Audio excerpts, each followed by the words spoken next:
And it was so, when the days of their feasting were gone about, that Job sent and sanctified them, and rose up early in the morning, and offered burnt offerings according to the number of them all. For Job said, It may be that my sons have sinned, and cursed God in their hearts. Thus did Job continually. Job 1, verse 5.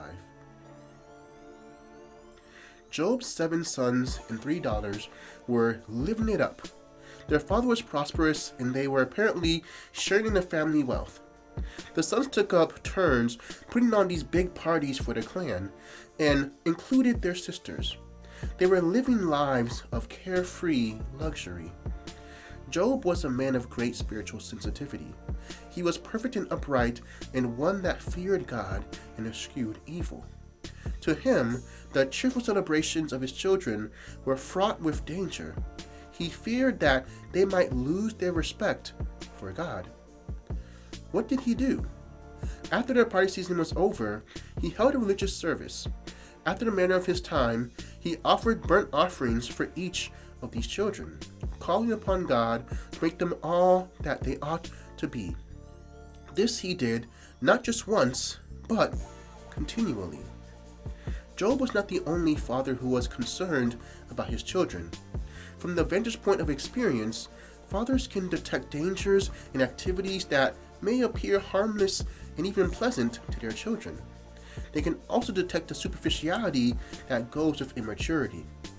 As Job took his 10 children before God in the context of worship, so every parent may seek God's guidance and protection for their children. There is an interesting footnote to this experience. Job feared that pleasure and prosperity might cause his sons to curse God. And soon Job was being goaded by affliction to do the very same thing, and the mother of his sons encouraged him to yield.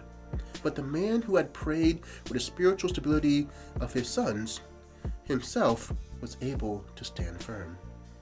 The facts were that God loved Job's children more than Job did.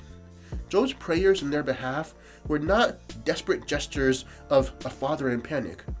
They were representative of a recognition on Job's part that God could do for his sons and daughters what he could not. So he committed them to the care and guidance of a heavenly Father. And as always, think on these things.